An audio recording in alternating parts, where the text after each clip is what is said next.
Pues yo vine aquí el día 2 de agosto de 1956. Y cuando llegué era el 2 de agosto, como había vacaciones, que entonces las daban en agosto, pues no empecé a trabajar hasta que acabaron los 15 días de vacaciones. Y empecé a trabajar en una fábrica de tejidos, ahí en la calle Santa Catalina, en un corralón que hay grande ahora, que ahora creo que es una exposición lo que hay puesto allí, pero entonces era una fábrica de tejidos. Pues teníamos que bajar por la mañana andando, para no tener que subir a comer. Pues nos quedábamos, llevábamos a la fiambrera y en el paseo comíamos. Entonces mi marido se compró un terreno allí en el barrio de la Fo. Y cuando ellos empezaron a hacer la casa, solo estaba la de la payesa.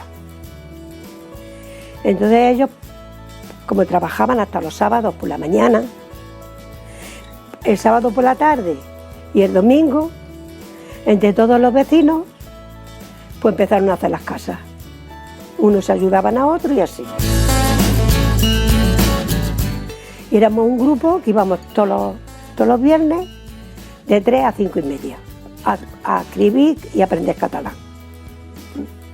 Entonces ya dijeron, mira, el ayuntamiento se apunta para hacer actividades, porque podía ir a hacer flores y cosas de esas. Y yo cuando me jubilé, pues me apunté. Me apunté a Caramella. Me apunto a todo lo que sale.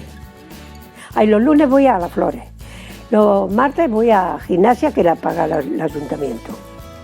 Y los miércoles voy a pintar. Antes de la epidemia ya hacíamos cosas para la maratón, que nos poníamos al entrar al centro, allí al entrar, bajo de la escalera, y allí lo vendíamos. Entonces este año hicimos todas las casitas, ese pueblo que hacía. Hicimos un pueblo, el castillo, las casas, todo, lo pintamos y lo colocamos ahí en el ayuntamiento debajo. Es que una cosa muy tranquila. Es un barrio y además yo llevo ya, fíjate, yo me fui a vivir al barrio cuando mi nena tenía 3 meses y tiene 57. Todos esos años vivo en el barrio. ¿En el barrio de la Fo? Sí. Así que yo vivo aquí más que en mi tierra. ¿Y le gusta vivir? Ay, sí. Es un pueblo muy tranquilo.